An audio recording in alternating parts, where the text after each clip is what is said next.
Hi, I'm Lauren from Holy Shift, and the question that I got today is, how does my breath affect my diastasis recti, which is a split in this abdominal wall, and how do I fix it? So your breathing affects everything, right? So your breath is directly tied to a lot of other structural systems in your body.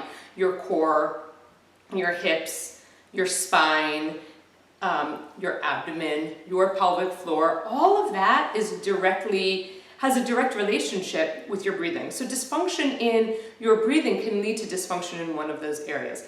Specifically with people who have a diastasis recti, what I see a lot is they have a lot of belly movement, right? And there's no movement in the ribs, right? Don't forget the ribs are attached to your spine. So when you're limiting movement in your ribs, you're also limiting spinal movement.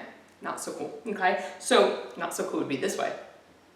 So you really want to start to notice if what you're doing a lot of is belly breathing. If you are a chronic belly breather, what you're doing by being a chronic belly breather is putting a lot of pressure on your abdomen. You're pushing your abdominal contents forward and down. So all of that forward starts to create a weakening of the connective tissue, which ultimately becomes the stomach split, and all of that pressure down begins to put a ton of load on your pelvic floor where that load doesn't belong. So a more optimal ideal way of breathing is learning to breathe three-dimensionally into your ribs, which is what I'm about to show you. So I'll lay down. So once again, in laying down, if I'm a chronic belly breather, and this is what I see with a lot of people who have a diastasis recti or pelvic floor dysfunction, is that they come to lay down and I say, okay, take a few breaths, let's see. And I see a lot of belly movement like this. So you can see that, right? My belly is protruding up and down. Up and down. And this is not because I have a big belly. I might have a big belly, I might not, but it's more because I am pushing my diaphragm, my breathing muscle, down into my stomach. My stomach contents have nowhere to go and everything pushes up, forward, or down. Okay, so a more ideal way of breathing, and this is how I like to teach it, is to place your hands on your ribs. So you can see my hands are on my ribs. And this is what I don't want to do. So I'm not looking for that either. We're not looking for like upper chest, scalene, neck, SCM breath here.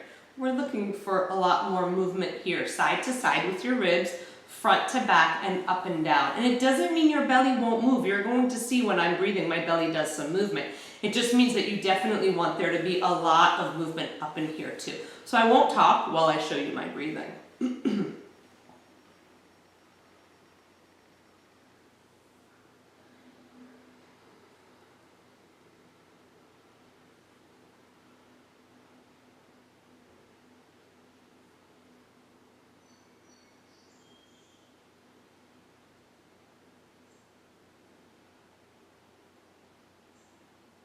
So that was 3 breaths right there. I hope you could see that what I was doing was a lot more movement here.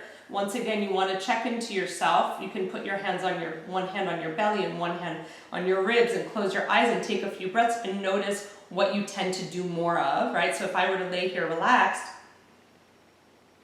I can definitely feel that on my inhale, there's a lot more movement in here. And that's what we're looking for. People always ask me, why do I have that breathing pattern? What happened? Why do I breathe like that? Isn't breath normal and natural? How did that happen? And it doesn't really matter, but what I see a lot of is it can happen from trauma, right? So when you're in a traumatic situation, you start to hold and clamp down on your breath. It can happen from posture, right? So standing with your chest lifted like this, which is not okay, but a lot of people do it and gymnasts do it. That'll change the mechanics of your breathing. Being chronically hunched over, being on a device all the time, that will change the mechanics of your breathing. So all of that, it doesn't really matter, right? There's a bunch of different reasons why your breathing mechanics got disrupted. What I want you to focus on, especially if you have a diastasis recti or a stomach split or pelvic floor dysfunction, is where you're breathing much more into your ribs, side to side, front and back, and up and down. And that will take a lot of the pressure that you're pushing downwards off of all of those, all of the contents of your abdomen and pelvic floor. Thank you for watching. Let me know if you have any additional questions. Take care.